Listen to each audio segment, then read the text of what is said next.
উদ্বোধন হিসেবে, শুরু হিসেবে যার পাশে যে আছে সালাম দেন, মুসাফা করেন, মুআনাকা করেন। একবার মুআনাকা করবেন, একবার মুআনাকা সুন্নাত। কিছু খাড়াই রয়েছে দেখেননি, একবার স্টিল বডির মতো খাড়াই রয়েছে, মনে হয় যেন কি অবস্থা।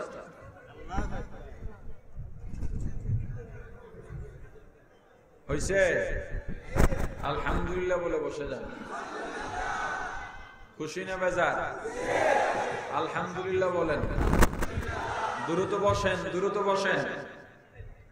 বেশি যায় না, এক দুইটারে যাইতে দেখছি। আল্লাহকে ভালোবাসার সংখ্যা দুনিয়াতে কম, বেশি না। এজন্য আল্লাহ বলছেন বেশিরভাগ মানুষ জাহান্নামে যাবে। وَلَقَدْ ذَرَأْنَا لِجَهَنَّمَ كَثِيرًا مِنَ الْجِنِّ وَالْإِنسِ لَهُمْ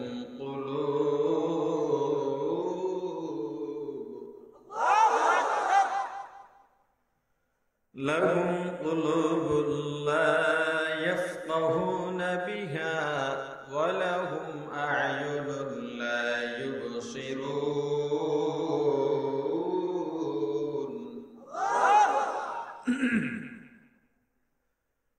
وَلَهُمْ أَعْيُنٌ لَا يُبْصِرُونَ بِهَا وَلَهُمْ آذَانٌ لَا يَسْمَعُونَ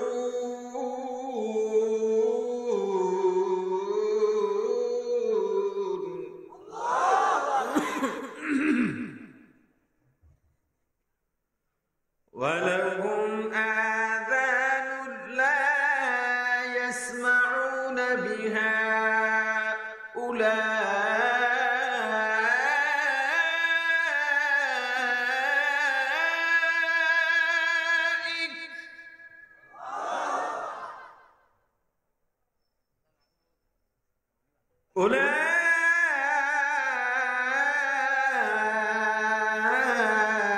أولئك كالأنعام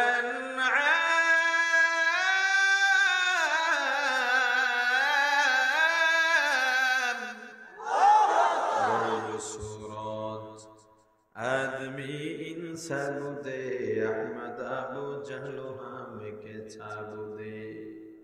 মুসলমান দুনিয়াতে যত মানুষ দেখো সবাইকে, যদিও দেখো অনেকে টুপি পরে, অনেক টুপিওয়ালারাও জাহান্নামে যাবে। যদিও দেখতে সব মানুষের মতো, আসলে মানুষের মতো থাকলেও সবাই আল্লাহকে ভালোবাসে না। যারা আল্লাহর বিধান মানে না, আল্লাহকে মানে না, ওদের পরিচয় আল্লাহর দরবারে মানুষ নয়। আল্লাহ বলেন ওয়ালাকাদ যারানা লিজাহান্নামা কাসীরা, আমি আল্লাহ অধিকাংশের জন্য জাহান্নাম বানিয়েছি। অধিকাংশ যারা জাহান্নামে যাবে তাদের পরিচয় কি? তারা কারা? মিনাল জিন্নি, জিনদের মধ্য থেকে বেশিরভাগ জিন যাবে জাহান্নামে। মিনাল ইনসি, মানুষদের মধ্য থেকে বেশিরভাগ মানুষ যাবে জাহান্নামে। কি কারণে যাবে? আল্লাহ তিনটা কারণ বলেছেন। তিনটা কারণে আল্লাহর অবাধ্যতা, আল্লাহ যা বলেছেন তা না মানা, ওগুলো আলোচনা করা আমার উদ্দেশ্য নয়। আল্লাহ বলেছেন বেশিরভাগ মানুষ জাহান্নামে যাবে। বেশিরভাগ মানুষ যারা জাহান্নামে যাবে তাদের পরিচয় কি? আল্লাহ পরিচয় দিয়া আয়াতের শেষ দিকে বলেন উলাইকা কাল আনআম, ওরা চতুষ্পদ জানোয়ারের মতো। শুধু জানোয়ারের মতো নয়, বালহুম আদল, বরং জানোয়ার থেকেও খারাপ। জান্নাত যদি পাইতে চাও আল্লাহকে ভালোবাসা লাগবে। কাকে? জোরে বলেন। আমি কোন তরকারি পছন্দ করি সেটা কে বলবে? আমি বলবো না, আপনি বলবেন। আমার পছন্দের কথা আমি বলি, আপনার পছন্দের কথা আপনি বলেন। আল্লাহর পছন্দের কথা তাহলে কে বলবেন? জোরে বলেন। আল্লাহ যেটা বলেন সেটা কোরআন, সেটা কি?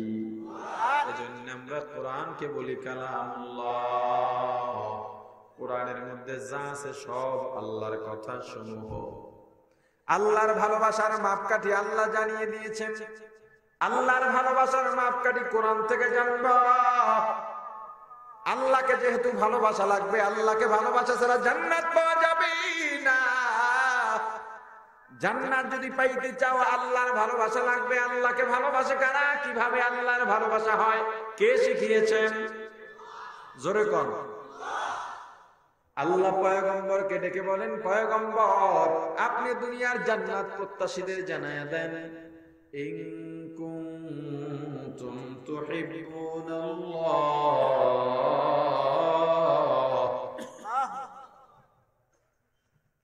ফাত্তাবিউনি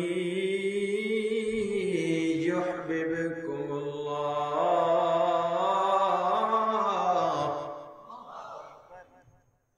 ওয়া ইয়াগফির লাকুম যুনুবাকুম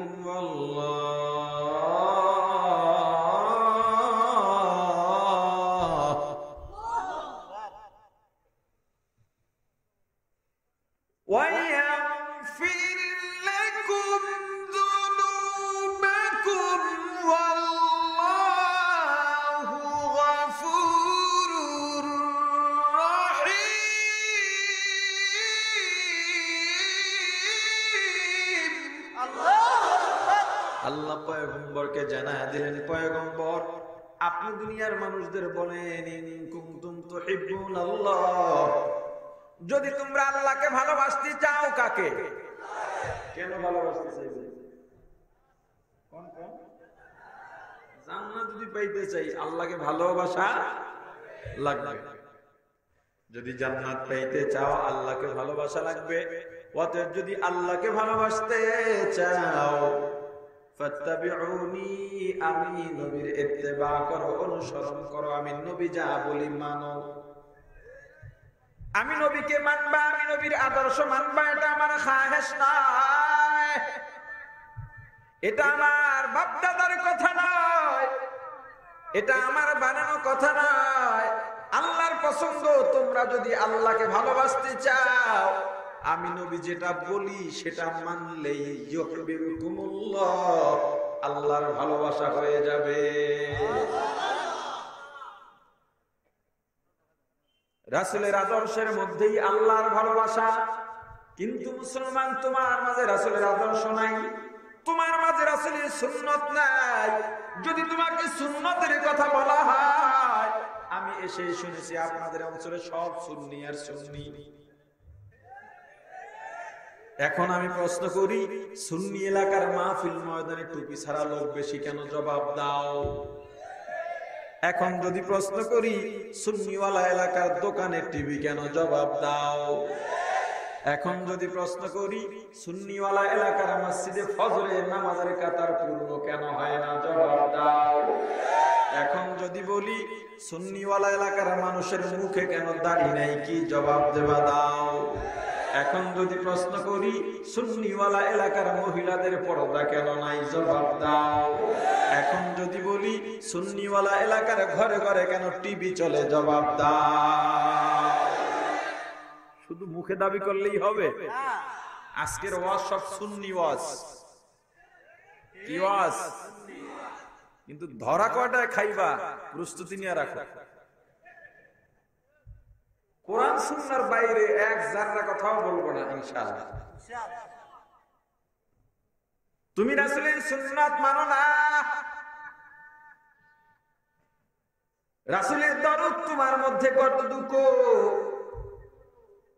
একটা সময় দেখা যাইতো যারা রাসূলকে মানতো না, আগের জমানায় কাফের বেদিনরাও রাসূলের সত্যতা মানতো।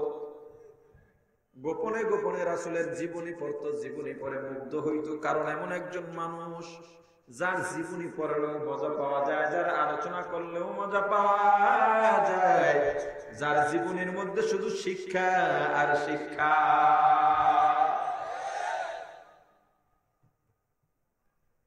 পৃথিবী বিখ্যাত একজন ইতিহাসবিদ, খ্রিস্টানদের ইতিহাসবিদ মাইকেল এইচ হার্ট একবার চিন্তা করছে, ইতিহাস কম বন্ধ করো। আর ওই যে মাইক এদিকে ফিরাই দিছে, আমার মাথা ধরে গেছে। আমার তো 5 বছরও মাথা ধরে না আলোচনায়। কথা বলতে গেলে তো মাথা ধরে যায়। ব্যাপার স্টেজে একটু সাউন্ড যেন ক্লিয়ার পাই, সেটা পাচ্ছি না। আমার সাথে রাগ করো না, মাইকওয়ালাদের আমি ডাক দিই না সহজে, যত কষ্ট, কিন্তু আমি শব্দ পাচ্ছি না। আমি যে কথাগুলো শুনবো ক্লিয়ার করে, শুধু মাথা ব্যথা করতেছে। একটু সেটিংটা চেঞ্জ করো, ইকো সব বন্ধ করে দাও। মাইকেল হার্ট ইংরেজদের বড় একজন ইতিহাসবিদ। একবার চিন্তায় বসে গেলেন, জীবনে বই কম লেখলাম না, ইতিহাস কম লেখলাম না, কিন্তু এমন কোন লেখনী এখন পর্যন্ত উপহার দিতে পারি না যে এই লেখনীর মাধ্যমে কিয়ামত পর্যন্ত মানুষের অন্তরে বেঁচে থাকবো। চিন্তা করতে করতে একবার সিদ্ধান্ত নিলেন, পৃথিবীতে যত ধর্মের যত মনীষী আছে সব মনীষীর জীবনী লিখে বড় ভলিউম করব, যাতে সব ধর্মের মানুষের কাছে আমি অনন্য হয়ে থাকতে পারি। যেই চিন্তা সেই কাজ। বিভিন্ন ধর্মের 1000 মনীষীর জীবনী এক জায়গায় করলেন। তার মধ্যে আপনার আমার নবী দুজাহানের সরদার সাইয়্যিদুনা মুহাম্মদুর রাসূলুল্লাহ সাল্লাল্লাহু আলাইহি ওয়াসাল্লামের জীবনীও ছিল। বলেন তো লেখকটা মুসলিম না মুসলিম? আওয়াজ দিয়া বলেন। নবীজিকে কিন্তু এড়াইতে পারে না। পৃথিবীর এমন কোন মানুষ নাই, এমন কোন ইতিহাস নাই, এমন কোন লেখনী নাই আদর্শের দিকে গেলে আমার নবীকে এড়াতে পারবে। মুসলমান ইমানদার মাইকেল হার্ট চিন্তা করে দেখলেন, 1000 মনীষীর জীবনে যদি করা হয় অনেকগুলো ভলিউম হবে, যেটা মানুষের কাছে পৌঁছানো দুঃসাধ্য ব্যাপার হয়ে যাবে। অনেক খণ্ড যখন হবে মানুষ পড়ে মজা পাবে না। বাসে যাবে, ট্রেনে যাবে, বিমানে যাবে, তখন এক খণ্ড পড়বে, বাকি খণ্ড তো বাড়িতে সব নিয়ে চলা সম্ভব নয়। না না, আমি এমন একটা বই লিখতে চাই যেই বইটা শুরু শেষ একটার মধ্যেই থাকবে। মানুষ যেখানে যাবে হাতে করে নিয়ে যেতে পারবে, মানুষকে উপহার দিতে পারবে, দাম কম হবে, ক্রয় ক্ষমতার সাধ্যের মধ্যে থাকবে। এই চিন্তা করে 1000 মনীষীর মধ্য থেকে বাছাই করে যাচাই করে 100 নিয়ে আসছেন। ওই 100-র মধ্যেও আমার নবী আছে। আবার বলেন লেখকটা মুসলিম না মুসলিম? বই লেখা শেষ, প্রুফ দেখা শেষ, কভার ডিজাইন শেষ, সবকিছু শেষ হয়ে গেছে। এখন বইয়ের নাম দিল দি 100। তবে 1 নাম্বার কাকে বসাবে, যাকেই বসাবে মাইকেল হার্ট চিন্তা করতেছেন আমি অনুসরণীয় ব্যক্তি, 1 নম্বরে যাকে বসাবো আমার ভক্তরা তাকেই মানবে। আমার যিশু খ্রিস্টানকে বসায় দেব, যিশুকে বসাই না। ইতিহাস বিকৃত করা যাবে না, এখানে পার্সিয়ালিটি করা যাবে না। তাকাইলো একদিকে, একদিকে তাকায়, নীতির দিকে তাকায় 1 নম্বরে মুহাম্মদ সাল্লাল্লাহু আলাইহি ওয়াসাল্লাম, আদর্শের দিকে তাকায় 1 নম্বরে মুহাম্মদ, ব্যবহারের দিকে তাকায় 1 নম্বরে মুহাম্মদ, সত্যবাদীদের দিকে তাকায় 1 নম্বরে মুহাম্মদ, রাষ্ট্র পরিচালনা 1 নম্বরে মুহাম্মদ, অর্থনীতিতে 1 নম্বরে মুহাম্মদ, সংসার পরিচালনা 1 নম্বরে মুহাম্মদ, লেনদেনে 1 নম্বরে মুহাম্মদ, এতিমকে আদর করার মধ্যে 1 নম্বরে মুহাম্মদ। যেদিকে তাকায় 1 নম্বরে মুহাম্মদ সাল্লাল্লাহু আলাইহি ওয়াসাল্লাম। মাইকেল হার্ট খ্রিস্টান হওয়ার পরেও বাধ্য হইয়া 1 নম্বরে সর্বকালের সর্বশ্রেষ্ঠ মনীষীর জায়গায় নবীজির নাম বসায় দিতে বাধ্য হইছে। মুহাম্মদ আরবি হায়ওয়া নবী রাস্তে পেশোয়া, মুহাম্মদ আরবি হায়ওয়া নবী রাস্তে পেশোয়া, आलम हुआ उसकी पैदाइश से उजाला, आलम हुआ उसकी पैदाइश से उजाला, शफीउल उमम हमारा नबी रोज क़यामत शफाअत करेगा अल्लाह के पास गुनाहगार उम्मत, शफाअत करेगा अल्लाह के पास गुनाहगार उम्मत। আমার নবীর চেয়ে বড় আর কেউ আছে? নাই। আওয়াজ দিয়া বলেন ও মুসলমান, তোমার অন্তরে রাসূলের মুহাব্বত আসেনি? যদি রাসূলের মুহাব্বত ভালোবাসা তোমার অন্তরের মধ্যে থাকে, আজ থেকে তওবা করে নাও, আমার জীবনে মরণ পর্যন্ত একটা সুন্নতের খেলাফ আমি করব না। বই ছাপা হয়ে গেল, লাখ লাখ কপি বই ছাপা হয়ে গেছে। আগে যেহেতু মানুষ উদ্গ্রীব ছিল বইটা পাওয়ার জন্য, বিশ্বের শ্রেষ্ঠ 100 মনীষী আগেই মার্কেটিং করা হয়েছিল, লক্ষ লক্ষ কপি মানুষের হাতে চলে যায়। খ্রিস্টান পাঠকরা যখন দেখলো মাইকেল ইসহাক 1 নম্বরে রেখেছে মুহাম্মদ নবী, মুসলমানদের নবী মুহাম্মদ নবী, যেহেতু মুহাম্মদ নবীকে আমাদের ইতিহাসবিদ 1 নম্বরে রেখেছে, তাহলে মুহাম্মদ নবী সত্য নবী। এই নবীকে যেই আল্লাহ নবী বানায় পাঠাইছেন, ওই আল্লাহ সত্য। ওই আল্লাহ যে কোরআন নাজিল করছেন, কোরআনও সত্য। ওই কোরআনের মধ্যে আল্লাহ যে ধর্মের কথা বলেছেন, ওই ধর্মও সত্য। অতএব আমরা খ্রিস্টান থাকবো না, আমরাও কালেমা পড়ে মুসলমানের কাতারে শামিল হয়ে যাব। হাজার হাজার খ্রিস্টান যুবক যুবতী মুসলমান হতে শুরু করল। খ্রিস্টানদের মাথা গরম হয়ে গেছে, আমাদের লেখক হয়ে, আমাদের ইতিহাসবিদ হয়ে, মুসলমানদের নবী যার বিরুদ্ধে আমরা এত যুদ্ধ ঘোষণা করি, যার বদনামের জন্য আমরা কত কৌশল করে বেড়াই, যার পেছনে মুসলমানদের এত ষড়যন্ত্র করে বেড়াই, সেই মুসলমানের পক্ষে কেন আমাদের মাইকেল ইসহাক বই লেখলো? ওরা তো সবসময় আমাদের বিরুদ্ধে ষড়যন্ত্র করে বেড়ায়। বুঝেন বুঝেন এগুলো? এই যে বাংলাদেশে এত ফেরকা, এত দল, হুজুরদের মধ্যে দল বিদল, এর কারণ বুঝেন আপনারা?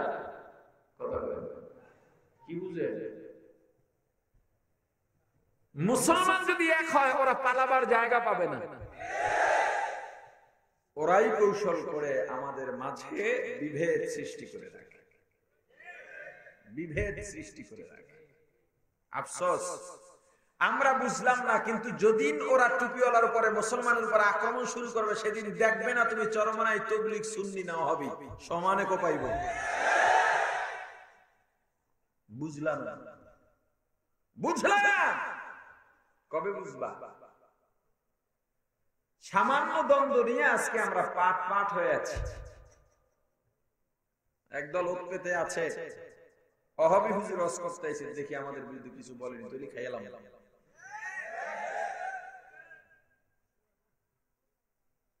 অথচ মুসলমান আজকে দল বেদল হওয়ার কারণে আমাদের ঈমানই খাইয়া ফেলাইছে, তার হুঁশ নাই।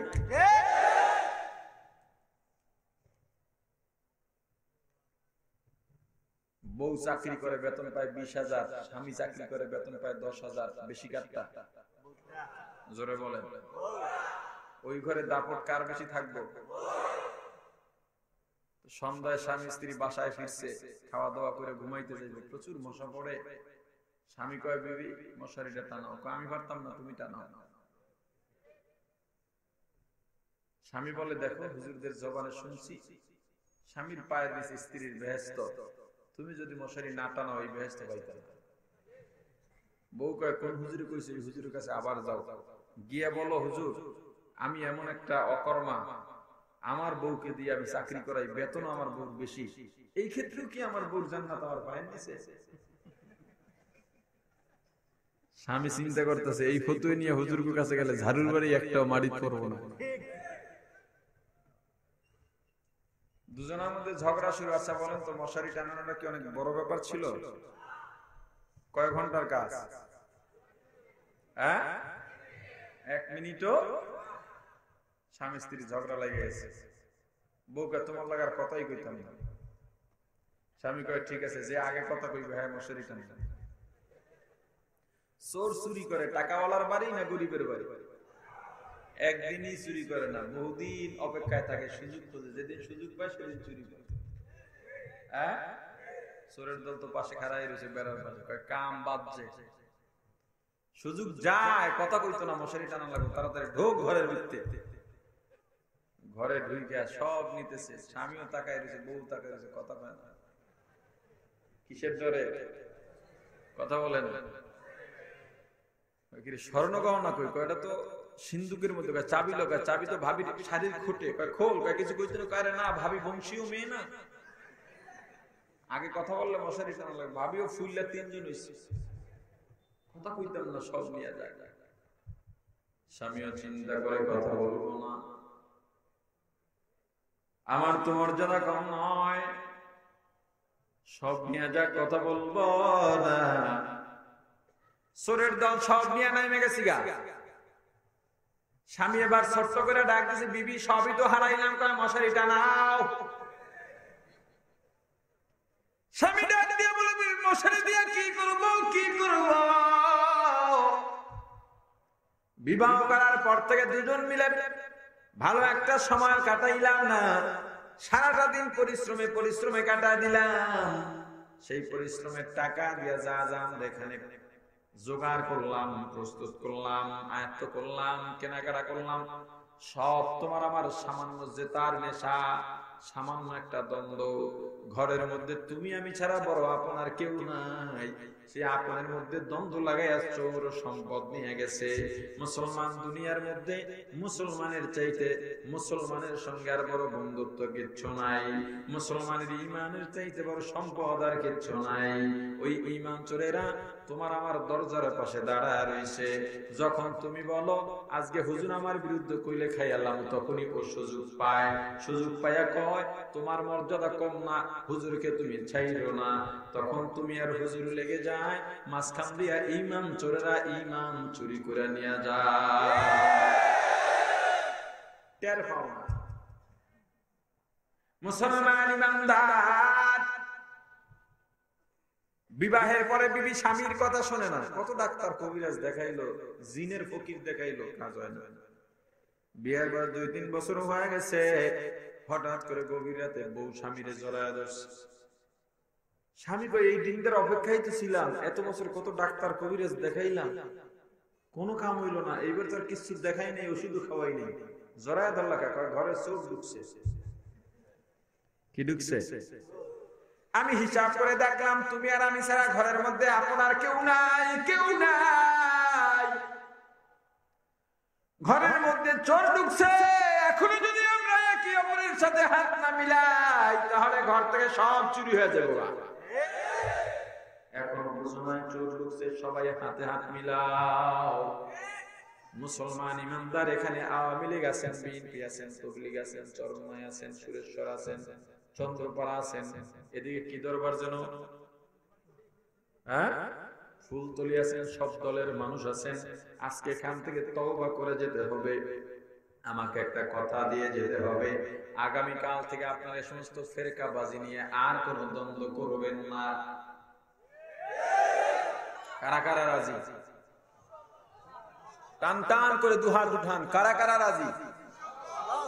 হাত দুইটা নাড়া দেন, নাড়া দেন, আল্লাহ কবুল করেন, হাত নামান। আপনারা এই আমলটা করতে পারবেন? আরেকটু কষ্ট দিই, দাঁড়ান সবাই।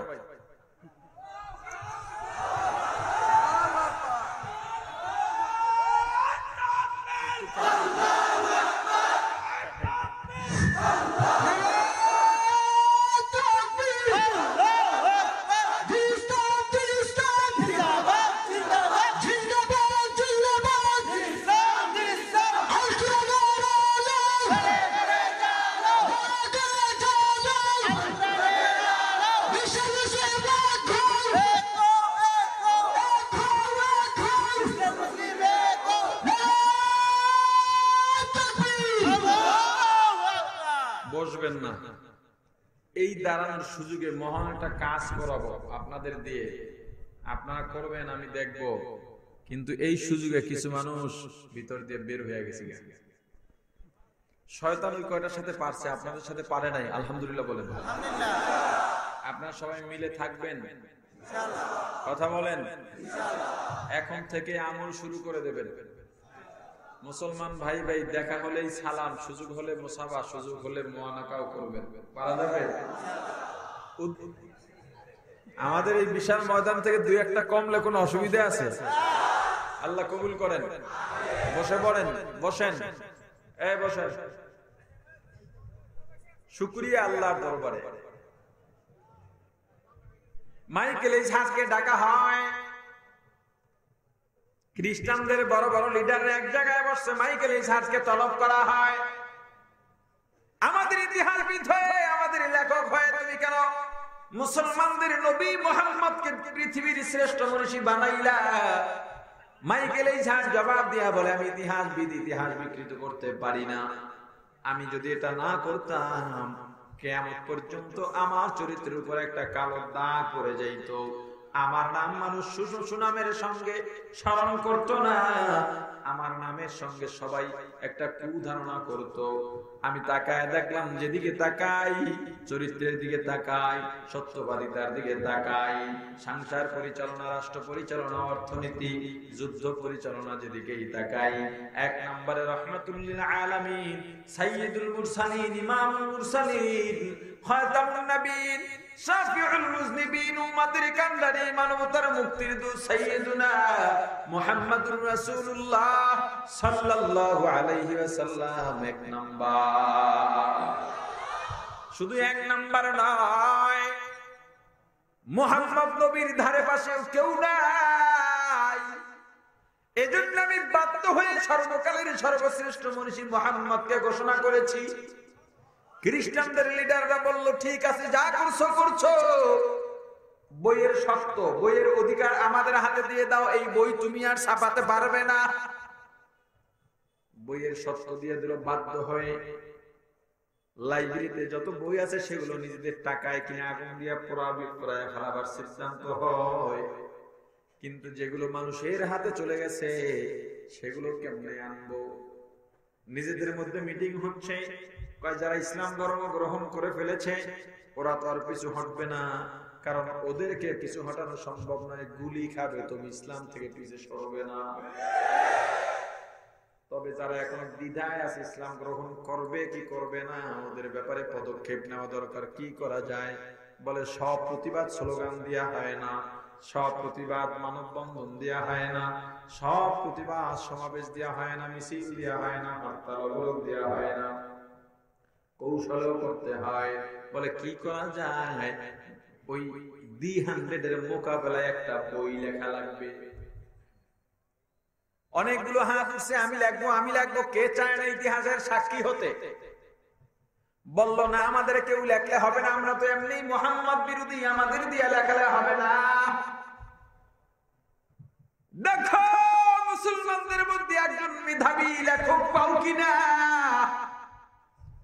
যত টাকা লাগে দাও, যত অফার লাগে দাও, মুসলমান লেখক দিয়া, মেধাবী লেখক দিয়া একটা বই লেখাও। মুসলমান হয়ে যখন মুসলমানদের নবীর বিরুদ্ধে বই লেখবে, তখন মুসলমানরাই কনফিউজড হয়ে যাবে। তুমি তো বুঝলা না, আজকে মুসলমান দিয়া মুসলমান মারানো হচ্ছে, হুজুর দিয়া হুজুর মারা হচ্ছে, হুজুর দিয়া হুজুরের বিরুদ্ধে ফতোয়া দেওয়ানো হচ্ছে। তোমার হুঁশ নাই, তুমি আছো কে খারাইলো, কে বইলো, কে নবী পড়লো আর কে পড়লো না। তুমি এগুলা নিয়েই পইরা থাকো, কবরে গেলে মজাটা বুঝবা। মুসলমান ইমানদার ঐক্যের বয়ান করে যায়। মুসলমান নবীর উম্মত যারা দাবি করো আমি নবীর উম্মত, আগামী বছরের জন্য এই ময়দানে আরো বড়, পুরা কমলগঞ্জ থানার সবচেয়ে বড় মাহফিল, শাহে মদিনার রাহে মদিনার মাহফিল সবচেয়ে বড় হয় পুরা মৌলভীবাজারের মধ্যে। এই এলাকার ফুলতলি যারা আছে, চরমনাই যারা আছে, তবলিগ যারা আছে, আওয়ামী লীগ যারা আছে, বিএনপি যারা আছে, সুরেশ্বর আদর্শী, সবাই মিলে একটা মাহফিলের আয়োজন করবা। তবে শর্ত আছে, ওয়াইজ দাওয়াত দিবা, যে কোরআন জানে, হাদিস জানে, ফালতু কাউকে দাওয়াত দিবা না। কোন বক্তা যদি স্টেজে বসে বিশৃঙ্খলা তৈরি করে, বিভেদ লাগায় দেয়, একদল আলেমকে কাফের বলে দেয়, আর একদল আলেমকে বাতিল বলে দেয়, তাদেরকে দাঁড়ায় বলবেন আদবের সঙ্গে, হুজুর আপনাকে ডাকছি পরকাল চেনার জন্য, বিভেদ সৃষ্টি করার জন্য না। যেই বক্তা আলোচনা করবে তাকে সম্মানের সাথে নামায় দেবে, বেইজ্জতি করবেন না। এখন তো আপনাদের বোঝাও সহজ, চেনাও সহজ। যাদের আলোচনার মাধ্যমে কিছু জানা যায়, গীবত নাই, শিকায়াত নাই, ওয়াজ বইসা উলামায়ে কেরামের বদনাম বলে না, অমুকে কাফের, অমুকে বাতিল হয়ে গেছে, অমুক এটা হয়ে গেছে, এটা হয়ে গেছে, এগুলো যারা বলে না তাদেরকে দাওয়াত দিবেন, ফিতনা সৃষ্টি হবে না।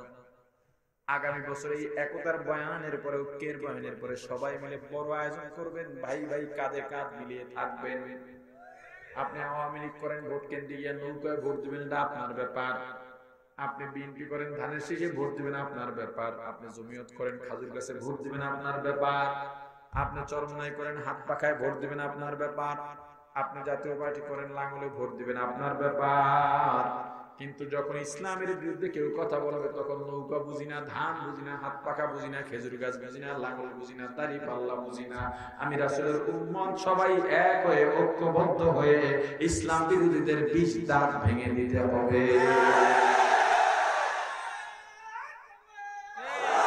মুসলমান ইমানদার, একটা লোক খোঁজা দরকার মুসলমান। তবে একটা কথা শুনে রাখো, যত ষড়যন্ত্র করো, তুমি আর মুসলমানের বিরুদ্ধে কত ষড়যন্ত্র করবা, উলামায়ে কেরামের বিরুদ্ধে কত ষড়যন্ত্র করবা, সব চাইতে বড় ষড়যন্ত্র নস্যাৎকারী কে? আওয়াজ দিয়া বলেন, ওয়া মাকারু ওয়া মাকারাল্লাহ।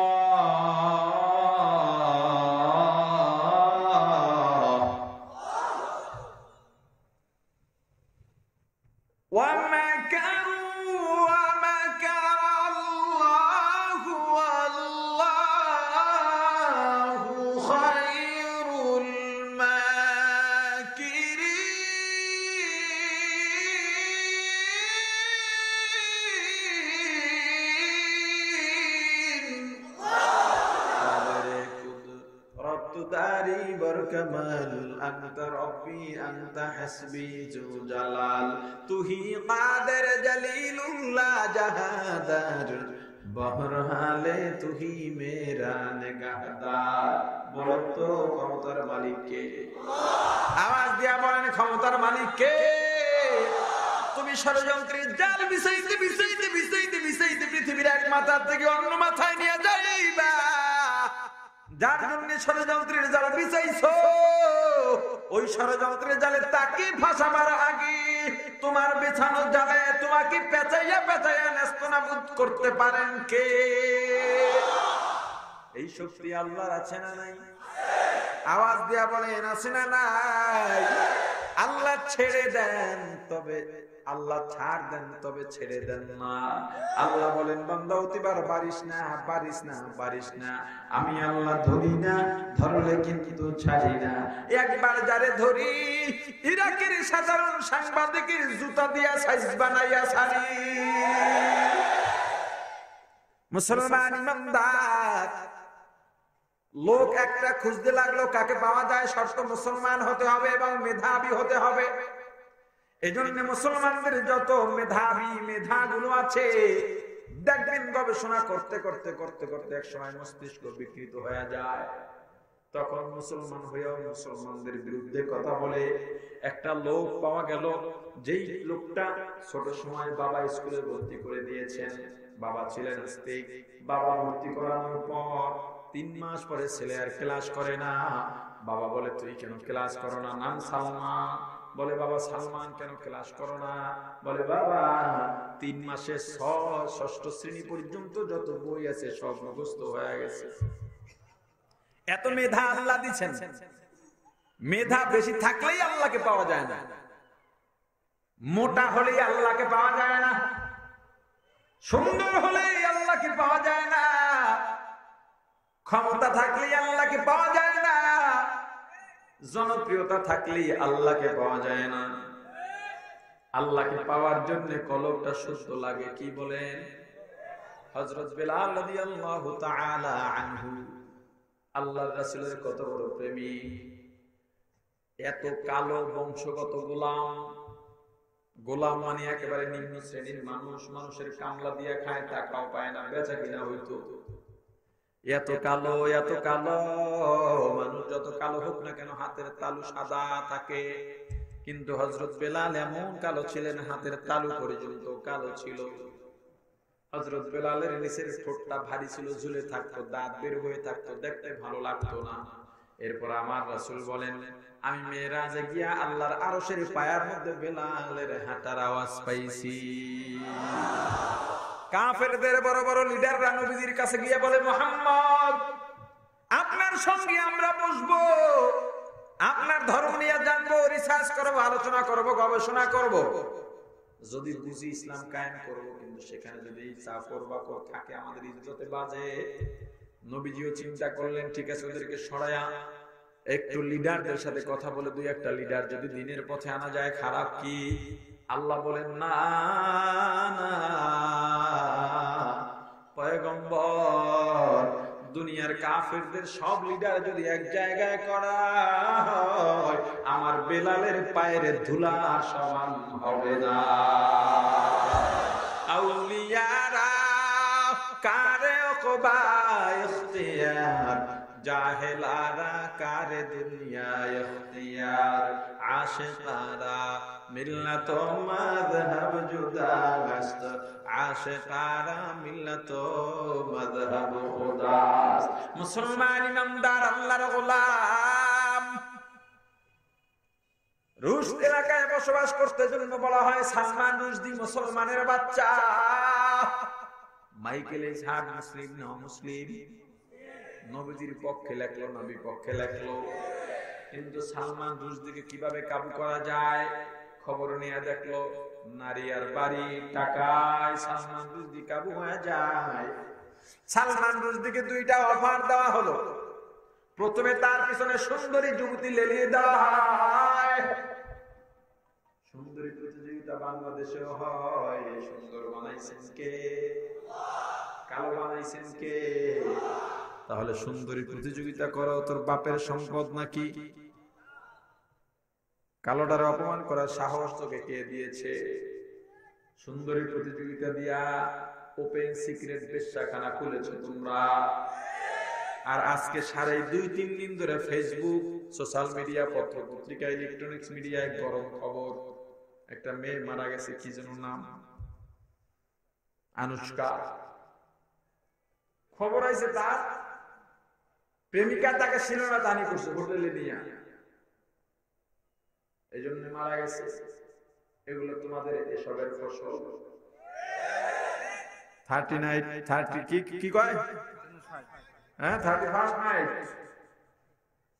31 ডিসেম্বরে দিবাগত রাত পালন করো।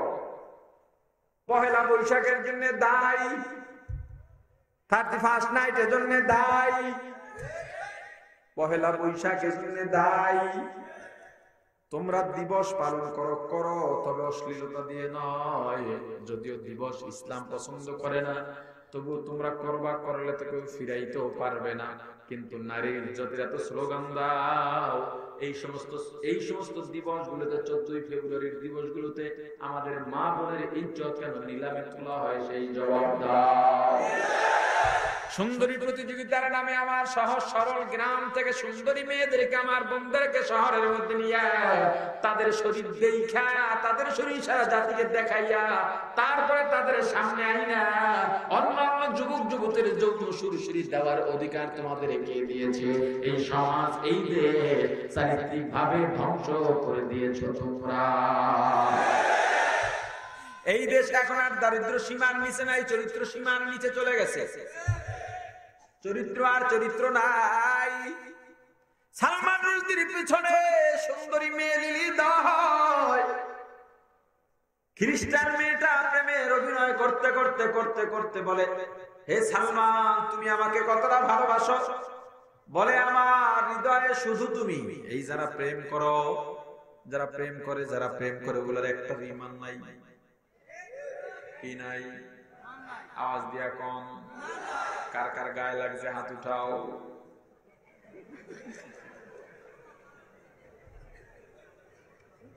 যুবক প্রেম করো, কে কে হাত উঠাও।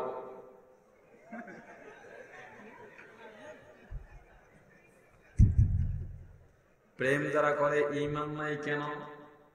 প্রেমিক প্রেমিকাকে অথবা প্রেমিকা প্রেমিককে বলে, আমার হৃদয়ে শুধু তুমি। কথা বলে না? আমার হৃদয়ে শুধু তুমি মানি, আল্লাহ নাই, দিন নাই, পরকাল নাই, নামাজ নাই, রোজা নাই, কোরআন নাই, কিচ্ছু নাই, শুধু ঈমান আছে নি? জোরে বলেন। কি আওয়াজে কমে গেল? ঈমান আছে? রেগুলার প্রেম করো, তওবা কর। আজকে আনতে তওবা করে পরে বাইরবি। মুসলমান ইমানদার মেয়েকে লেলিয়ে দেওয়া হয়, সালমান রুশদি খ্রিস্টান যুবতী সুন্দরী প্রেমে হাবুডুবু খায়। প্রেমিকা একদিন ডাক দিয়া বলে, সালমান তুমি যদি আমাকে ভালোই বাসো, আমার একটা আবদার রাখতে হবে। বলে কি? একটা বই লেখা লাগবে। ভালো কথা, আমার তো কাজই হলো লেখালেখি করা। কয় না, একটু ঝামেলা আছে, বইটা একটু ডিফারেন্ট আছে। বলে কি? কয় লেখবা, যদি লেখতে রাজি হও যত টাকা লাগে সব পাইবা, যত টাকা লাগে সব পাইবা। এজন্য আমি বলি, মুসলমান অনেক বুদ্ধিজীবী আছে, নামাজ রোজা নাই, মাঝে মাঝে দুই একটা ভালো কথা বললেই আমরা তাদেরকে ওলি বানায়া দিই। অনেক হুজুর আছে পাগড়ি পেঁচাইতে পেঁচাইতে মাথা একটার জায়গায় পাঁচটা বড় হয়ে যায়, পাঁচটা সমান মনে করি বলি কামেল। না না, টুপিওয়ালা দেখলেই পাগল হওয়া যাবে না। বাদশা নুরউদ্দিন রহমাতুল্লাহি আলাইহির জামানায়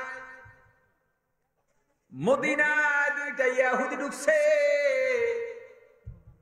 মাথায় টুপি, মুখে দাড়ি, গায়ের মধ্যে জুব্বা, হাতের মধ্যে তাসবিহ।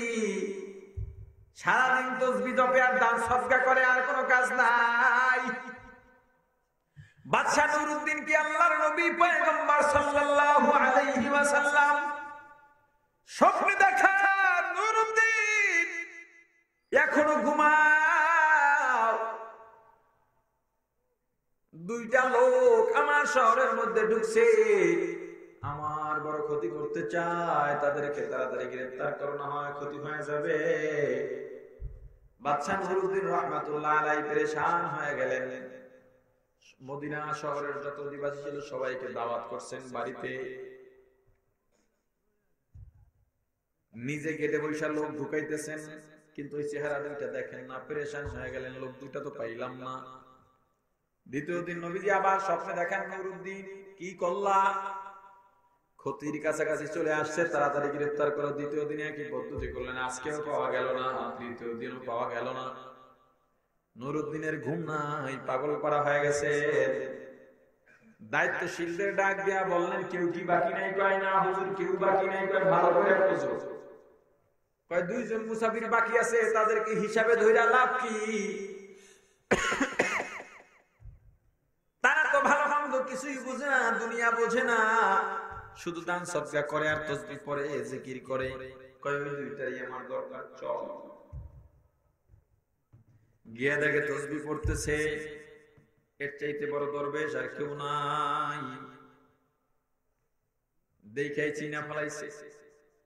ইসলাম কাকে বলে দেখেন, এত বড় অপবাদ। স্বপ্নে দেখছেন, স্বপ্ন তো প্রমাণ নয়, প্রমাণ ছাড়া ওদেরকে ধরতেছে না। ইসলাম কাকে বলে? অথচ বাদশা নুরউদ্দিন নিশ্চিত হয়ে গেছেন এই দুইটাই কালপ্রিট, তবুও ধরেন না। কিরে তোরা দাওয়াতে গেলি না কা? কয় আমরা দাওয়াত খাই না। কেন খাস না? কয় হালাল হারামের ব্যাপারে না প্রমাণ। আমি নুরউদ্দিনকে হারাম খাওয়া মনে করছো? সব তন্ন তন্ন কইরা খুঁজলো, কিছুই পাইল না। নুরউদ্দিন আরো পেরেশান হয়ে গেলেন। টান মারছেন, জায়গা ছাড়, কোথায় বসে আছি দেখবো।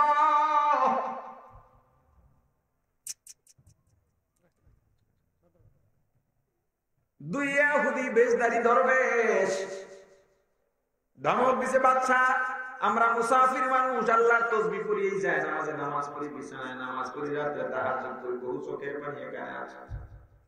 দরবেশি করিস না, আল্লাহ থেকে মাজা ভাঙ, তাড়াতাড়ি সর, করি যায় আর সরে না। দুইটাকে সরাইয়া পাটি উঠানো হলো। উঠায় দেখে বিশাল পাথর। পাথরটা সরানোর পরে দেখে বিশাল সুড়ঙ্গ। বাদশা নুরউদ্দিন রহমাতুল্লাহ আলাইহি ডাক দিছেন, কে তোরা? তাড়াতাড়ি বল, কোত্থেকে আসছো? গর্ত কিসের? রেখে আমাদের প্রভুরা পাঠাইছে সারাদিন মানুষকে ধোঁকা দেওয়া, তসবিহ পড়া, দান সদকা করা। আর রাত্রি হলে আমরা একটা সুরঙ্গ করতেছি নবীজির রওজার দিকে। বলে কি করতি? আর যদি 2-4টা দিন সুযোগ পাইতাম আমরা কাছাকাছি চলে গিয়েছিলাম, আমরা তোমাদের নবীর লাশ এখান থেকে উঠে নিয়ে যাইতাম। কারণ আমরাও জানি মুহাম্মদুর রাসূলুল্লাহ সাল্লাল্লাহু আলাইহি ওয়াসাল্লাম জিন্দা আছেন রওজার মধ্যে। আমরা নবীজির লাশ মোবারক নিয়ে যাইতাম, তারপরে তোমাদের স্লোগান, তোমাদের চ্যালেঞ্জ ছুড়ে দিতাম, তোমাদের নবী নাকি জিন্দা? নবী বলেন আমাদের নবী জিন্দা না মুর্দা? রওজায় জিন্দা না মুর্দা? হুসাইন আহমদ মাদানী রাহমাতুল্লাহি আলাইহি, মনে রাখবেন আমি একটা আলোচনাও বাদ রেখে যাব না, সবগুলো আবার ফিনিশিং দেব। হুসাইন আহমদ মাদানী রাহিমাহুল্লাহু তাআলা বাইতুল্লাহর মধ্যে 4 মাযহাবের ছাত্রদের সবক দিতেছেন। নবীজি জিন্দা না মুর্দা আকীদাগত বিষয় সামনে চলে আসছে। ছাত্ররা বলে হুজুর পরিপূর্ণভাবে বুঝি নাই। হুজুর বললেন তাহলে ওযু বানাও, ওযু বানায়া সামনে আসো, তারপরে বলবো। ছাত্র যেমন শিক্ষক যেমন, ছাত্র তো তেমনই হওয়ার কথা। মা বাবা যদি ভালো হয় সন্তান ভালো হয়, শিক্ষক যদি ভালো হয় ছাত্র ভালো হয়, নেতা যদি ভালো হয় কর্মীরাও ভালো হয়, পীর যদি ভালো হয় মুরিদেরাও ভালো হয়। মা বাবা যদি ভালো না হয় সন্তান গাঞ্জা খাইয়া মা বাবাকেই কতল করে। শিক্ষক যদি ভালো না হয় ছাত্র হইয়া শিক্ষিকা নিয়ে ভাগে। নেতা যদি ভালো না হয় কর্মীরা রাস্তাঘাটে মেয়েদের ইফতিজিং করে, ধর্ষণ করে মেরে ফেলে। পীর যদি ভালো না হয় মুরিদেরা সিগারেট টানে আর জান্নাতের স্বপ্ন দেখে। মুসলমান ইমানদার হুসাইন আহমদ মাদানী কেমন বুজুর্গ, সবাই ওযু করে সামনে আসছে, বার বলে তোমরা রওজার মুরাকাবা করো, রওজার মুরাকাবা করো, সিজদায় যাও, রওজার মুরাকাবা করো। ছাত্ররা রওজার মুরাকাবা করতে করতে করতে করতে চিৎকার দিয়া উঠছে, হুজুর ওই যে দেখা যায় আমার নবী রওজার মধ্যে জিন্দা, সিজদায় পড়ে উম্মতি উম্মতি বলে কাঁদতেছে। সুবহানাল্লাহ। আমরা তোমাদের চ্যালেঞ্জ ছুড়ে দিতাম, তোমাদের নবী নাকি জিন্দা নবী, তাহলে আমাদের প্রমাণ দেখাও। তোমরা রওজা খুইলা যখন দেখতা নবী নাই, তখন তোমাদের ধর্ম আমরা মিথ্যা প্রমাণিত করতাম। এতই কি সহজ? আল্লাহ কি মইরা গেছেন নাকি? কথা বলে না, কথা বলেন, আল্লাহ কি মইরা গেছেন নাকি? ওই আল্লাহ কি এখনো নাই নাকি দুর্বল? দৃষ্টি শক্তি কমে গেছে, শ্রবণ শক্তি কমে গেছে, আর কত এখন তো একটু বুড়া হওয়ার কথা। না না, আল্লাহ যেমন ছিলেন তেমনই আছেন, তেমনই। আল্লাহর লয় নাই, ক্ষয় নাই, আল্লাহ চিরস্থায়ী চিরঞ্জীব। আল্লাহু লা ইলাহা ইল্লা হুয়াল হাইয়ুল কাইয়্যুম।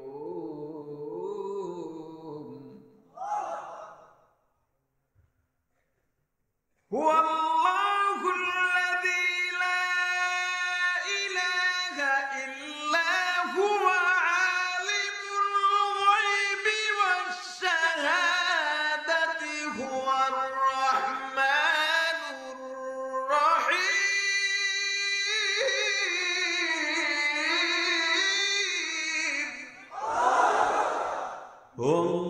হুয়াল্লাহুল্লাযী লা ইলাহা ইল্লা হু আল মালিকুল কুদ্দুস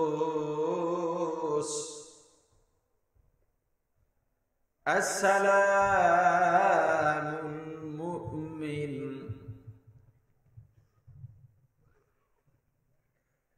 আল মুহাইমিনুল আজিজ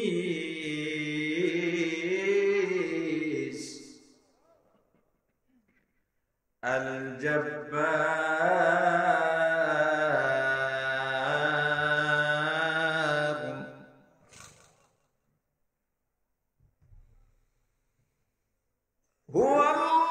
হুয়াল্লাহুল্লাযী লা ইলাহা ইল্লা হুয়াল মালিকুল কুদ্দুস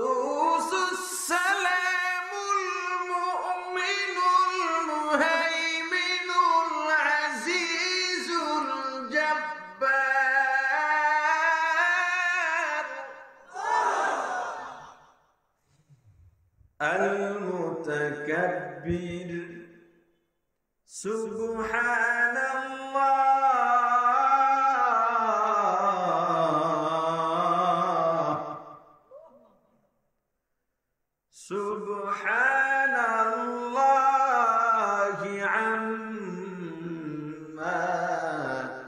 ইউশরিকুন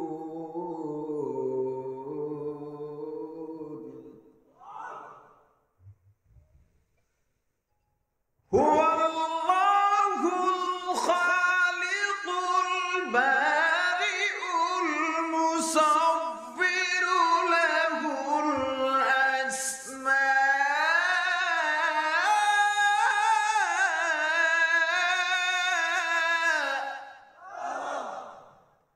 الأسماء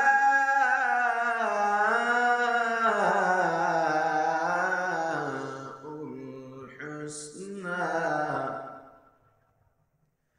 يسبح له ما في السماوات والأرض وهو العزيز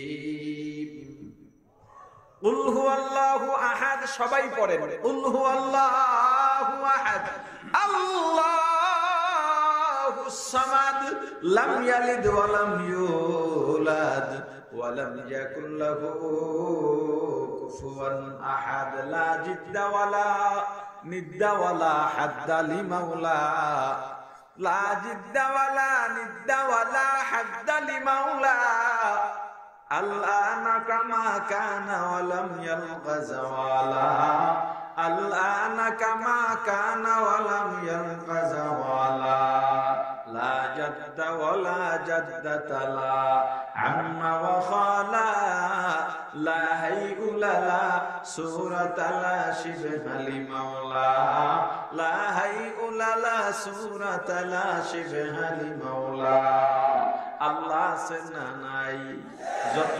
তেলাওয়াত করলাম সার মর্ম হলো আল্লাহ আছেন আল্লাহ ছিলেন আল্লাহ চিরস্থায়ী চিরঞ্জীব আল্লাহর গুণের শেষ নাই আল্লাহর যোগ্যতার শেষ নাই আল্লাহর সম্মানের সীমারেখা নাই আল্লাহর অহংকারের সীমারেখা নাই ওরে মুসলমান ইমানদার তোমরা যতই চেষ্টা করো নবীজির রওজা নিয়ে ষড়যন্ত্র করবা টিকবা না মসজিদ নিয়ে ষড়যন্ত্র করবা টিকবা না মাদ্রাসা নিয়ে ষড়যন্ত্র করবা টিকবা না হাফেজ সাহেব নিয়ে ষড়যন্ত্র করবা টিকবা না ইমাম সাহেব নিয়ে ষড়যন্ত্র করবা টিকবা না মাহফিল নিয়ে ষড়যন্ত্র করবা টিকবা না ওলামায়ে কেরাম নিয়ে ষড়যন্ত্র করবা টিকবা না কারণ এগুলোর পক্ষে আছেন স্বয়ং আল্লাহ কে জোরে বলেন কে মুসলমান ইমানদার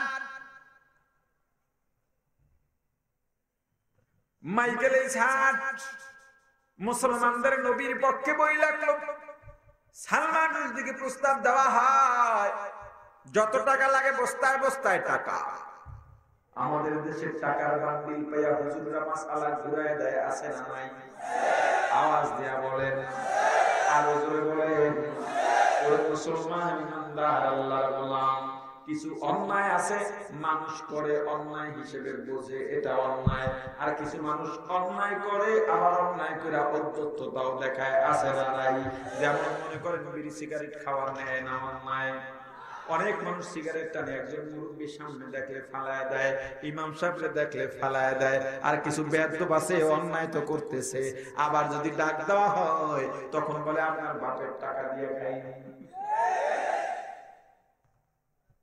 কোন বেত্তবিস কোনটা কথা কয় না মুসলমান ইমানদার টাকা খাইয়ে দেশে মাসালা ঘুরানো হয় যারা মাসালা ঘুরায় বড় বড় পাগড়িও মাথায় দেখা যায় কথা বলেন সরকার যদি দেশের মোড়ে মোড়ে ভাস্কর্য বানায় এটা সরকারের কাজ আমাদের দায়িত্ব প্রতিবাদ করা ফিরলে ফিরবে না ফিরলে নাই ভাঙার শক্তি আমাদের নাই ফিরাবার শক্তিও আমাদের নাই ব্যাং পয়গম্বর ইব্রাহিমের আগুনের উপরে প্রসাব করেছে নমরুদ বলছে তোর প্রসাবে কি আগুন নিভবে নাকি ব্যাং বলে না না নিভবে না আমিও জানি তবে আল্লাহ দেখুক আমি কার পক্ষে আছি সরকার ভাস্কর্য বানাবে, বানাক, আমার দায়িত্ব আল্লাহকে জানান দেওয়া, আমার দায়িত্ব প্রতিবাদ করা, করছি। এরপরে যদি করে এটা তাদের ব্যাপার, জবাবও তারা দেবে। আমি যদি চুপ থাকতাম আমার জবাব আল্লাহর কাছে দেওয়া লাগতো। আমি চুপ থাকি নাই, আমার জবাব, আমার কাজ শেষ, আমার আর কোনো দায়িত্ব নাই। কিন্তু একদল আলেম সংবাদ সম্মেলন করে আমাদের বিরুদ্ধে মূর্তির পক্ষে ফতোয়া দিয়েছে। এগুলা জান্নাতের উঁচু দরজায় থাকবে। মুসলমান ইমানদার সালমান রুশদিকে প্রেমিকা ডাক দিয়া বলে, সালমান একটা বই লাগবা। বলে কেমন বই? দি 100 বইটা সামনে দিয়া বলবো, এই বইয়ের মধ্যে যে কয় ফরমা লেখা আছে তুমিও সেই কয় ফরমা লিখবা। এই বইয়ের মধ্যে 100 মনীষীর জীবনী আছে, তুমি 100 মনীষীর জীবনী লিখবা। এই বইয়ের প্রচ্ছদ যেমন তোমার বইয়ের প্রচ্ছদ ডিজাইন তেমন হবে। এই বইয়ের মধ্যে 1 নম্বরে আছে মুহাম্মদ, তোমার বইয়ের মধ্যে 1 নম্বরে থাকবে মুহাম্মদ। কিন্তু দি 100 এর মধ্যে মুহাম্মদের প্রশংসা, তোমার বইয়ের মধ্যে থাকবে মুহাম্মদের বদনাম। সালমান রুশদি কয়, তোমার জন্য আমি জীবনটাই দিয়ে লাইতে দিতে হবে না বই। মুসলমান ইমানদার সালমান রুশদি বই লেখলো দি 100 এর ক্যাটাগরি। উপরে দেখতে দি 100, উপরে দেখতে দি 100 এর মতো নাম দিয়েছে স্যাটানিক ভার্সেস, কিন্তু ভিতরে নবীজির পক্ষে না বিপক্ষে।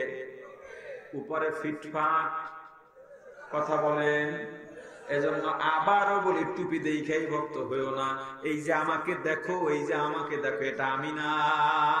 আমি যে আপনাকে দেখি এটা আপনি নন। তাহলে আমি কে? দরজার আড়ালে একা একা বসে যেই কাজ করি, যেটা ভেবে বেড়াই, যেটা বলে বেড়াই, সেটাই আমি। সামনে তো সবাই দরবেশ সাজে। যাচাই করো, বাছাই করো রে মুসলমান। মুসলমানের বাচ্চা হইয়া বই লাগছে স্যাটানিক ভার্সেস, 100 মনীষীর জীবনী, 1 নম্বরে মুহাম্মদ। খ্রিস্টানদের বাচ্চা হওয়ার পরেও দি 100 বই লেখলেন, দি মাইকেল ইসাক বই লেখলেন, দি 100 নবীজির প্রশংসা। আর মুসলমানের বাচ্চা হয়ে সালমান রুশদি বই লেখলো স্যাটানিক ভার্সেস, মুসলমানদের নবী সন্ত্রাসী নবী। এবার আসেন আসল জায়গায়। সুন্নি দাবি করলেই সে সুন্নি হয় না, রাসূলের আশিক দাবি করলেই সে আশিক হয় না। কেন হয় না? কোরআন হাদিস দিয়া বলতেছি।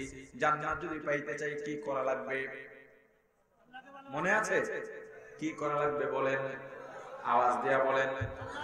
আল্লাহকে ভালোবাসে কারা? আমার রাসূলের ইত্তেবা অনুসরণ করে যারা। এক কথায় যদি বলি, আল্লাহকে ভালোবাসে কারা? রাসূলকে ভালোবাসে যারা। বলেন, আল্লাহকে ভালোবাসে কারা? একটা জবানও খালি থাকবে না, মুখ খুলে সবাই বলেন, আল্লাহকে ভালোবাসে কারা? রাসূলকে ভালোবাসে যারা। আল্লাহকে ভালোবাসে না কারা? আল্লাহ বলেন, যদি আমার রাসূলকে ভালোবাসার মাধ্যমে আমি আল্লাহকে ভালোবাসতে পারো, আমি একটা পুরস্কার ঘোষণা করলাম, ওয়া ইয়াগফির লাকুম যুনুবাকুম ওয়াল্লাহু গফুরুর রহিম। এক কথায় আমি আল্লাহ গুনাহ ক্ষমা করে দেব। সিরিয়ালটা মনে রেখে, আল্লাহকে ভালোবাসে কারা? আল্লাহ রাসূলের ভালোবাসার মাধ্যমে যদি আল্লাহকে ভালোবাসতে পারো, আল্লাহর পুরস্কার গুনাহ মাফ। এবার জানা দরকার রাসূলকে ভালোবাসে কারা? আল্লাহর ভালোবাসার কথা আল্লাহ বলেছেন, রাসূলের ভালোবাসার কথা রাসূল নিজে বলে দিয়েছেন। আল্লাহ যেটা বলেন সেটা কোরআন, কোরআন থেকে রাসূলের ভালোবাসার মাপকাঠি নিলাম। আর রাসূল যেটা বলেন সেটা হলো হাদিস। এবার হাদিস থেকে রাসূলের ভালোবাসার মাপকাঠি নেব। পয়গম্বর বলেন, মান আহাব্বা সুন্নতি ফাকাদ আহাব্বানি ওয়া মান আহাব্বানি কানা মাই ফিল জান্নাহ। আল্লাহর রাসূল বলেন, যারা আমি নবীর সুন্নাত পালন করে, সুন্নাতকে ভালোবাসে, তারা যেন আমি নবীকেই ভালোবাসলো। সুবহানাল্লাহ। সহজ হিসাব, রাসূলকে ভালোবাসে কারা? রাসূলের সুন্নাত পালন করে যারা। রাসূলকে ভালোবাসে না কারা? রাসূলের সুন্নাত পালন করে না যারা। এই যারা আশিক দাবি করে, সুন্নাত না থাকলে তোকে জুতা দিয়ে আদর করা দরকার। মিথ্যা কথা কেন কস? আমার উপরে রাগ করে লাভ নাই। আল্লাহ রাসূল বলছেন তুমি যদি সুন্নাত মানো পালন করো তাহলে আমাকে ভালোবাসো, যদি না মানো তবে তুই আমার দুশমন। আমি কি কথাগুলো রাসূলের পক্ষে বললাম না বিরুদ্ধে বললাম? এরপর একদল আমার বিরুদ্ধে হয়ে যাবে, কি করতাম? আমার একটা কথা দিয়ে হাজার মানুষকে খুশি করা সম্ভব নয়। যদি আল্লাহকে ভালোবাসতে পারো রাসূলের ভালোবাসার মাধ্যমে, আল্লাহর পুরস্কার গুনাহ মাফ। আল্লাহ রাসূল একটা পুরস্কার ঘোষণা করেছেন, যদি আমি রাসূলের সুন্নাত পালন করার মাধ্যমে আমি রাসূলকে ভালোবাসতে পারো, আমি রাসূল একটা তোমাদের জন্য পুরস্কার ঘোষণা করলাম, কানা মাই ফিল জান্নাহ, তোমরা আমি রাসূলের সঙ্গে জান্নাতে যাইবা। এবার দেখেন আলোচনা শুরু আর শেষ মিলান। জান্নাত যদি পাইতে চাই শর্ত আল্লাহকে ভালোবাসা লাগবে। আল্লাহকে ভালোবাসে কারা? রাসূলকে ভালোবাসে যারা। রাসূলকে ভালোবাসে কারা? রাসূলের সুন্নাত পালন করে যারা। রাসূলের সুন্নাত পালনের মাধ্যমে রাসূলকে যারা ভালোবাসতে পারবে তাদের আল্লাহরও ভালোবাসা হয়ে যাবে। আল্লাহকে যারা ভালোবাসবে আল্লাহ তাদের গুনাহ ক্ষমা করে রাসূলের সঙ্গেই সেই জান্নাতে দিয়ে দেবে। এবার আসো মুসলমান, গুনাহ করতে করতে করতে করতে পাহাড় পরিমাণ গুনাহ করছো, গুনার কোন সীমা রেখা নাই, গুনাহ করতে করতে একেবারে জারজার করে ফেললাম। পাহাড় পরিমাণ গুনাহ করছি, আসমান জমিনের মাঝখানের জায়গাটা গুনাহ দিয়ে ভরে ফেলেছি। হতাশ হও না, হতাশ হও না। আল্লাহ বলেন পয়গম্বর আপনি দুনিয়ার গুনাহগারদের বলে দেন, ইয়া ইবাদিয়াল্লাযীনা আসরাফু আলা আনফুসিহিম আসরাফু আলা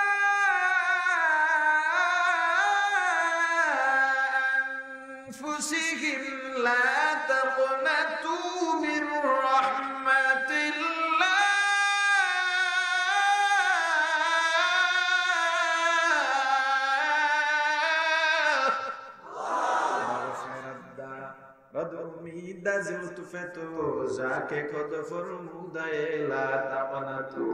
আল্লাহর রহমত থেকে নিরাশ হও না। গুনাহগার পালায়া কই যাইবা? ভেগে কই যাইবা? যাওয়ার কোনো জায়গা নাই। পয়গম্বর মুসা আলাইহিস সালাতু ওয়াস সালামের জামানায় মিশরের মধ্যে বৃষ্টি নাই, মানুষজন পানির অভাবে হাহাকার করতেছে। পয়গম্বর মুসা আলাইহিস সালাতু ওয়াস সালাম মুসলমান উম্মতদের এক জায়গায় করলেন, আল্লাহর দরবারে দোয়া করবেন বৃষ্টির জন্য। আল্লাহ ডাক দিয়ে জানা দিলেন, পয়গম্বর তোমার মজলিসের মধ্যে একজন জিনাকার আছে, ওই জিনাকার যদি না উঠে যায় আমি আল্লাহ বৃষ্টি দেব না। পয়গম্বর জানা দিলেন, কে আছো জিনাকার উঠে যাও। তুমি যদি না উঠো আল্লাহ বৃষ্টি দেবেন না, আর যদি না উঠো তোমাকে চিহ্নিত করে দেওয়া হবে। জিনাকারের খবর হয়ে গেছে। আহারে দুনিয়ার মানুষ কত সম্মান করতো, দেখলেই ফুলের মালা গলায় পরতাম, এলাকার শ্রেষ্ঠ সন্তান হিসেবে কতবার পুরস্কার পাইলাম।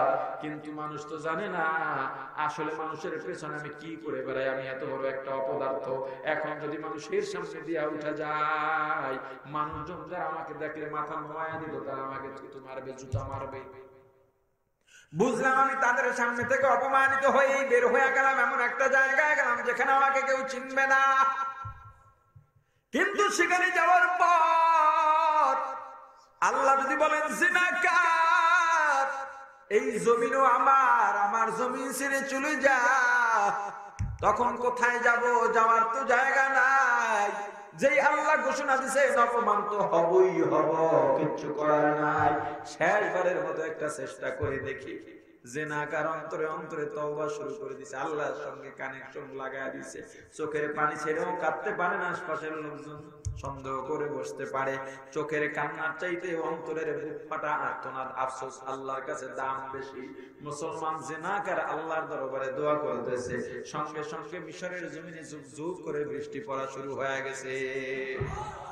পয়গম্বর মুসার একটু রাগ বেশি, কয় আল্লাহ কাউকে উঠতে দেখলাম না, আপনি বললেন জিনাকার না উঠলে বৃষ্টি দেবেন না, কেউ তো উঠলো না, বৃষ্টি কেন দিলেন? আল্লাহ ডাক দিয়া বলেন, পয়গম্বর আমি আল্লাহ যা জানি তুমি তা জানো না। ওরে পয়গম্বর সন্তান যদি মা বাবার সঙ্গে অন্যায় করে, মা বাবা সন্তানকে ঘর থেকে বের করে ভিতর থেকে দরজাটা লাগায় দেয়, এই আশায় সন্তান বুঝে আবার ফিরে আসবে। সন্তান গিয়া বন্ধু বান্ধবের সঙ্গে খেলাধুলায় লিপ্ত হয়ে যায়, ডানে বামে চারদিকে শুধু বন্ধু আর বন্ধু, খেলাধুলায় ভুলে যায় আমি বাড়ির থেকে নেমে আসছি, বাড়ি যাওয়া দরকার। কিন্তু সূর্য যখন পশ্চিম আকাশে ঢলে পড়ে, সন্ধ্যা ঘনিয়ে আসে, বন্ধু বান্ধব সবাই যার যার ঠিকানায় চলে যায়। সন্তান চারিদিকে তাকায় দেখে কেউ নাই, কেউ নাই। তখনই বুঝতে পারে এরা আসলে আমার আপন নয়, এরা শুধুমাত্র খেলার সাথে ছিল। যদি আমাকে আপন মনে করতো, একটু পরেই সন্ধ্যা নেমে আসবে, হিংস্র প্রাণী বেরিয়ে আসবে জঙ্গল থেকে, আমাকে খেয়ে ফেলবে। ওরা যদি আমাকে আপন ভাবতো, তাহলে আমাকে ওদের সঙ্গে ওদের বাড়িতে নিয়ে যাইতো। আসলে ওরা আপন নয়, আপন নয়। আপন যদি হয় আমার মা বাবাই আমার আপন। এক দৌড়ে বাড়িতে চলে গেছে, ঘরের সামনে গিয়া দরজার মধ্যে ধাক্কা দিচ্ছে, দেখে দরজাটা ভেতর থেকে লাগানো। একদিকে সন্ধ্যা ঘনিয়ে আসছে, হিংস্র প্রাণী বেরিয়ে আসবে, আর একদিকে দরজা বন্ধ। সন্তান ডাক দিয়েছে, মা দরজাটা খোলো। ভেতর থেকে মা অভিমান করে বলে, না দরজা খুলবো না, তোর মতো সন্তান দরকার নাই। সন্তান বুঝতে পারছে, না না এভাবে হবে না, এভাবে হবে না, একটু কণ্ঠটা নরম বানানো লাগবে, আবেগ নেওয়া লাগবে, 2 ফোঁটা চোখের পানি ছাড়া লাগবে। আমি জানি আমার মা আমার চোখের পানি সহ্য করতে পারবেন না। সন্তান দরজার সামনে বইয়া জড়সড় হয়ে গেছে, একেবারে বিনয়ী হইয়া ছোট্ট ছোট্ট করে দরজার মধ্যে টোকা দেয় আর বলে, মা গো, ও মা দরজাটা খোলো। মা, মা তুমি ছাড়া আমার আর কেউ নাই, তুমি যদি ঘরের মধ্যে বাইন্দাও রাখো তবুও আমি তোমাদের সন্তান। ও মা খাবার যদি নাও দাও তবুও তো আমি তোমাদের সন্তান। আমার বিচার করো, মারো, কান ধরো, বেঁধে রাখো, তবুও তোমরাই আমার আপন। ও মা তুমি নাকি না খেয়ে আমাকে খাওয়াইছ, শীতের রাতে গভীর রাত প্রসাব পায়খানা করে আমি বিছানা নষ্ট করে দিছি, মা আমাকে ফালাইয়া দাও নাই, বরং ভিজা জায়গায় তুমি শুইয়া তোমার বুকে আমাকে শুকনায় ঘুম পড়াইছো। মা তোমরা ছাড়া আমার আপনার কেউ নাই, কেউ নাই। দরজা যদি না খুলো মা, হিংস্র প্রাণী তোমার সন্তানকে নিয়ে যাবে রে মা গো। তোমার সন্তান যদি হিংস্র প্রাণী নিয়ে যায়, তোমাকে কে মা বলে ডাকবে? মার সহ্য করতে পারবে না, একটা দৌড় দিয়ে দরজাটা খুলে দেয়, সন্তানকে কাছে টেনে কপালে চুমু খান, গালে চুমু খান, নিজের হাত দিয়ে সারা দিনের ধুলাবালু গুলো মা ঝেড়ে মুছে দেন, আর চোখের পানি ছেড়ে কাঁদেন আর বলেন, বাবা তোকে ঘর থেকে যখন বের করে দিলাম মনে করছি সকালে ফিরবি, একসাথে নাস্তা করব, কিন্তু সকালে তোকে পাইলাম না। তুই যখন ঘরে ফিরলি না, আমি মাও নাস্তা করি নাই। ওরে বাবা দুপুরের সময় তোর বাবার আমি খানা নিয়ে অপেক্ষা করতেছি রে সন্তান, কিন্তু যখন দেখলাম তুই আইলি না, আমিও খাই নাই, তোর বাবাও খান নাই। আসরের পর আমার মন ভালো লাগে না, তোর বাবাকে ডাক দিয়া বললাম, স্বামী আমার সন্তান কোথায়? সারাদিন ঘরের মধ্যে নাই, আমার মনটা ভালো লাগে না। তোর বাবা দরজায় গিয়া ডানে যায়, বামে যায়, আর তোর নাম দূরে দূরে ডাকে। আমি দরজায় গিয়া গাছের আড়ালে দাঁড়াইয়া একবার এদিকে তাকাই ওদিকে তাকাই, না না তোর খবর নাই। ওরে বাবা, এরপরে তোর বাবা আমার হাতটা ধরে ঘরে নিয়ে আসে আর বলেন, বিবি যেই সন্তানের জন্য সকালে অপেক্ষা করছি পাই নাই, দুপুরে অপেক্ষা করছি পাই নাই, বিকালে নিজে জ্ঞান নাই না, ডাকলাম তবুও পাইলাম না। ওই সন্তানের আমাদের দরকার নাই। বাবা তুই যখন দরজায় ধাক্কা দিছো, আমি মায়ের একটা রাগ ছিল, তোকে বলছি আর ঘরে ঢুকতে দেব না, কিন্তু যখনই দরজায় প্রথম ধাক্কা দিছো আমার কলিজার মধ্যে লেগে গেছে। কিন্তু যখন বললি মা তুমি স্যার আমার কেউ নাই, আমাকে হিংস্র প্রাণী নিয়ে গেলে তোমাকে কে মা বলে ডাকবে? ওরে বাবা আমি আর সহ্য করতে পারি নাই। আল্লাহ ডাক দিয়া বলেন পয়গম্বর, বান্দার প্রতি আমার মায়া কি কম, সন্তানের প্রতি মায়ের যত মায়া, সারা পৃথিবীর সব মায়েদের মায়া যদি সন্তানের প্রতি মায়াগুলো যদি এক জায়গায় করা হয়, বান্দার প্রতি আমি আল্লাহর মায়া আরো বেশি। ওরে পয়গম্বর জিনাকার আমি আল্লাহর রহমতের দরজায় বসে গেছি, ডাক দিছি আমার দরজা ধরে ধাক্কার বলে মালিক যত গুনাহ করি তুমি তবু তুমি আমার মাবুদ, আমি তোমার গোলাম।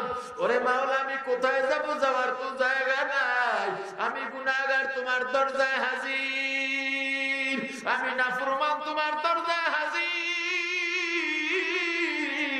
আয় আল্লাহ যদি তারাইয়া দাও জাহান্নাম ছাড়া উপায় হবে না। কি উপায় হবে আমার মরণে, কি উপায় যে হবে আমার কবরে, কি উপায় যে হবে আমার কবরে। সাথী নাই রে বাতি নাই রে কবরে, কেমনে থাকবো অন্ধকার কবরে, কেমনে থাকবো অন্ধকার কবরে। ওরে মুসলমান ইমানদার কেমনে বুঝাইলে বুঝবা, এর চাইতে সহজ ভাষার আমার কাছে নাই। আল্লাহ ডাক দেয়া বলেন রে পয়গম্বর, ওই জিনাকার আমি আল্লাহর রহমতের দরজা ধরে ডাকে আল্লাহ আল্লাহ আল্লাহ।